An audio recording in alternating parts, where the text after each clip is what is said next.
आपण पाहत आहात सुपरफास्ट 24 तास न्यूज, बातम्यांचा खरा वेग।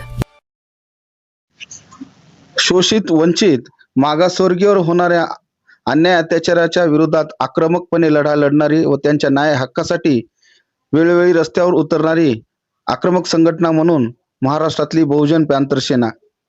बहुजन पॅंथर सेनेच्या संस्थापक अध्यक्ष सौ निशाताई गणेशराव बचुटे यांच्या आदेशान्वये मराठवाडा व विदर्भ अध्यक्ष विजय विलासराव सुतारे, मराठवाडा संघटक राहुल डुमणे, परभणी जिल्ह्याचे प्रभारी जिल्हाध्यक्ष आकाश मुंडे यांनी हिंगोली जिल्ह्यातील कळमनुरी तालुक्यातील सेनोडी गावामधील दलित खंदारे कुटुंबावरती झालेल्या जातीयवादी प्राणघातक हल्ल्याचा जाहीर निषेध केला आहे।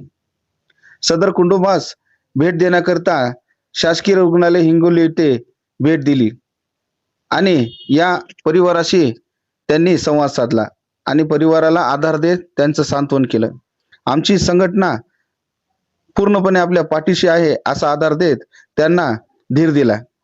या प्रकरणासंबंधी संघटनेने जिल्हाधिकारी यांना आरोपीस तातडीने अटक करण्याबाबत मराठवाडा व विदर्भ अध्यक्ष विजय विलासराव सुतारे यांनी पत्रान्वये निवेदन सादर केले व आरोपीस अटक न केल्यास बहुजन पॅंथर सेनेच्या वतीने महाराष्ट्र बंदचा इशाराही देण्यात आला आहे। यावेळी हिंगोलीतील सामाजिक कार्यकर्ते उपस्थित होते।